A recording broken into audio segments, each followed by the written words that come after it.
کرنے کا طریقہ اور سلیقہ بتا کر کے بھیجو، چھوٹوں پہ شفقت کرنے کا طریقہ اور سلیقہ بتا کر کے بھیجو، تاکہ تمہاری بیٹی جس گاؤں کے اندر، جس سماج کے اندر، جس معاشرے کے اندر جانے کے بعد، جس گھر میں جا کر کے اپنی زندگی کو گزارے، وہاں کے لوگ ان کے کارنامے کو دیکھ کر، ان کے اٹھنے بیٹھنے کو دیکھ کر، ان کی کارکردگی کو دیکھ کر کے خوش ہو جائیں، اور جب ان کے گھر کے سبھی لوگ خوش ہو جائیں گے تو یقیناً وہ لڑکی اللہ تبارک و تعالیٰ کی برگزیدہ بندی بن جائے گی، اور جب اللہ کی بارگاہ کی برگزیدہ بندی بن جائے گی تو اللہ تبارک و تعالیٰ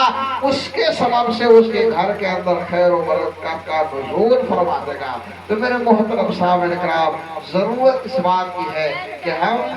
ایسی لڑکی تلاش کر کے لائیں، ایسی لڑکی ڈھونڈ کر کے لائیں، صرف اس کے حسن و جمال کو نہ دیکھیں، اس کی خوبصورتی کو نہ دیکھیں، اور اس کے دولت کو نہ دیکھیں، اس کی خاندانی شرافت کو ہی دے کر کے نہ رہ جائیں، بلکہ اس لڑکی کی بذات خود سیرت کو بھی دیکھیں کہ اس کی سیرت اچھی ہے یا نہیں ہے، ان کے والدین کی سیرت کو بھی دیکھیں کہ ان کے والدین کی سیرت اچھی ہے کہ نہیں ہے۔ بسا اوقات میرے محترم سامعین کرام، جیسے والدین ہوتے ہیں ویسی ہی ان کی اولاد ہوتی ہے، جیسے ان کے دادا دادی ہوتے ہیں ویسی ہی ان کی اولاد ہو جاتی ہے۔ یہی وجہ ہے میرے محترم سامعین کرام، ہم نے بڑوں سے سنا ہے کہ پہلے کے زمانے میں لوگ جب لڑکی دیکھنے کے لیے جاتے تھے، جب کہیں رشتہ کرنے کے لیے جاتے تھے تو میرے محترم کئی خاندان تک کے اس کی جانکاری حاصل کیا کرتے تھے، کئی خاندان تک کے اس کے متعلق معلوم کرتے تھے کہ ان کے والدین کیسے تھے، ان کے ماں باپ کس طرح کی زندگی گزار رہے تھے، ان کے دادا دادی کس طرح کی زندگی گزار رہے تھے، ان کے نانا نانی کس طرح کی زندگی گزار رہے تھے۔ گویا کہ میرے محترم سامعین کرام، مکمل طور پہ چھان بین کی جاتی تھی کہ ان کے خاندان کے اندر کہیں کوئی ایسا انسان تو نہیں ہے جو بدنام زمانہ ہے، جس کی سماج میں کوئی عزت نہیں ہے، یا سماج میں کوئی ایسا کام کر گزرا ہے جس سے سماج کے لوگوں نے اسے نگاہ سے گرا دیا ہے۔ عزیزان ملت اسلامیہ، آج بھی زمانے نہ اس کے جانب لوگوں کی بالکل ہی توجہ نہیں ہے، صرف ایک توجہ ہے کہ لڑکی ہمیں حسین مل جائے اور دولت والی مل جائے، تاکہ زیادہ سے زیادہ ہمیں وہاں سے دہیج کے سامان، دہیج کے پیسے، دہیج کی گاڑیاں حاصل ہو جائیں، اور ہم گاؤں کے اندر، سماج کے اندر، معاشرے کے اندر یہ کہیں کہ دیکھو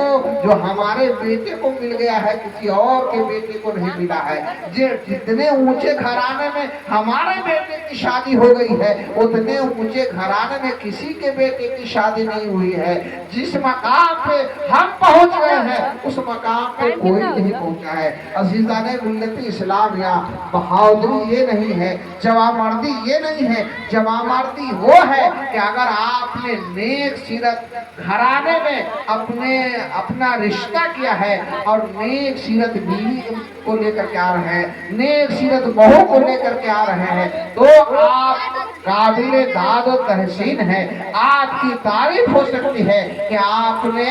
اچھی سیرت کی لڑکی کو لے کر کے آیا ہے، ایسے گھرانے سے لے کر کے آیا ہے جن کا سماج کے اندر، معاشرے کے اندر اچھا نام ہے، جن کو لوگ عزت کی نگاہ سے دیکھتے ہیں، ایسے گھرانے میں آپ نے رشتہ کر لیا ہے، تب کہیں میرے محترم سامعین کرام آپ جوان مرد ہو سکتے ہیں۔ اس لیے ضرورت اس بات کی ہے کہ شریعت ہمیں جن کاموں کا حکم دیتی ہے ہمیں اسی کے مطابق اپنی زندگی گزارنے کی ضرورت ہے، تاکہ شریعت کے مطابق ہم زندگی گزاریں گے تو ہم یہاں بھی کامیاب ہو جائیں گے اور وہاں بھی کامیاب ہو جائیں گے۔ عزیزان ملت اسلامیہ، دنیا کے بے شمار رسومات کو ہم کرتے ہیں صرف اور صرف اپنی ناموری کے لیے، صرف اور صرف اپنی ناموری کے لیے۔ کچھ اس کام کو بھی انجام دیجئے جو ہمارے بزرگوں نے ہمیں تعلیم دیا ہے۔ میرے محترم، چلتے چلاتے ایک بات میں آپ کے